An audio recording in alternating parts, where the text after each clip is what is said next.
Good day, magandang araw sa inyo mga idol. Bali, ang topic natin ngayon ay kung bakit kailangan bumili ng mga sirang electric fan sa mga magbobote, junk shop at sa online na mga naggagawa ng electric fan.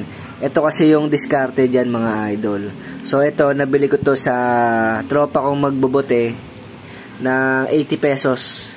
So ito, itsura niya mga idol. Oh. Yan, itsura niya. Best fan.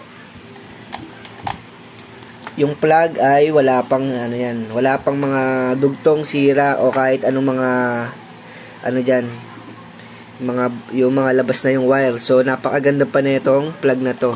So ito kasi yung diskarte diyan mga idol. So nabili ko to ng 80 pesos. So kung by parts ka bibili ng mga piyesa na electric fan, sobrang laki ng matitipid mo. So katulad nito, itong plug na to, sobrang ganda pa, lilinisin ko lang to. So kung by parts ko to ibebenta, mas malaki yung peperahin ko dito kapag ganun yung ginawa ko.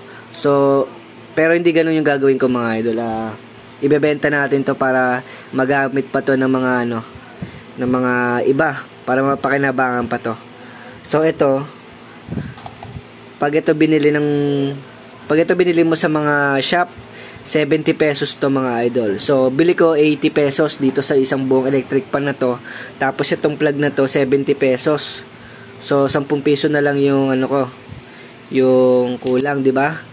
So, tapos ito mga idol,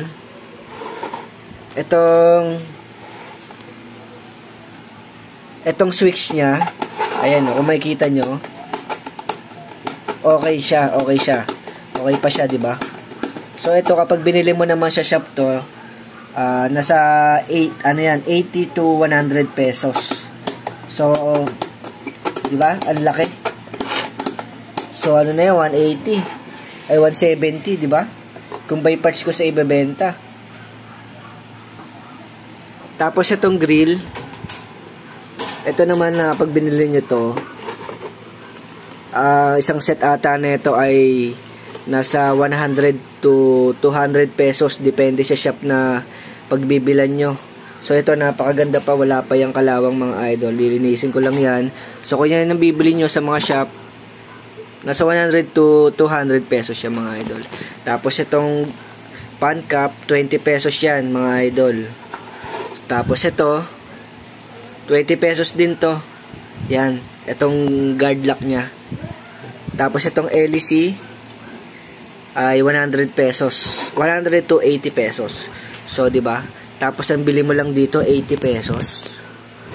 Tapos ito, yung front cover naman niya ay 60 pesos to. Depende rin sa shop na pagbibilan nyo. Tapos ito, sabihin na natin 50 to 60, depende. Tapos ito, 10 pesos to mga idol, 10 to 15 pesos. Itong hinihila niya pataas. So, buksan natin to. Buksan ko lang to mga idol. Medyo,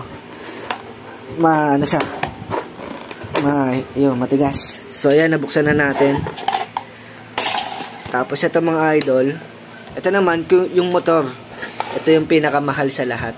So, kapag buo to, sobrang panalo ka dito sa electric fan na to mga idol. Kasi ito, kapag binili nyo tong stator o motor ng electric fan sa mga shop o nagre-rewind, nasa 220 pesos to dito sa amin. So kapag buo to, so panalo ka na, kasi mantakin nyo 80 pesos lang yung bili nyo sa mga magbobote junk shop, di ba? Tapos itong gearbox, 100 pesos to mga idol. Ito, 100 pesos to, itong isang buong gearbox na to. Tapos yung capacitor na ito pala, inalis ko na. So kapag buo yung capacitor, 35 pesos.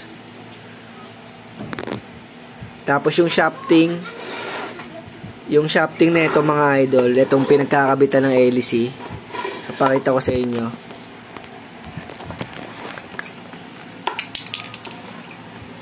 Ito pala, ito na yung mga idol. Ito yung shafting. So kapag buo yan, 35 pesos siya mga idol. Tapos itong leeg, ito, nasa 60 pesos yung leg na ito. So, ang laki ng mo, 'di ba?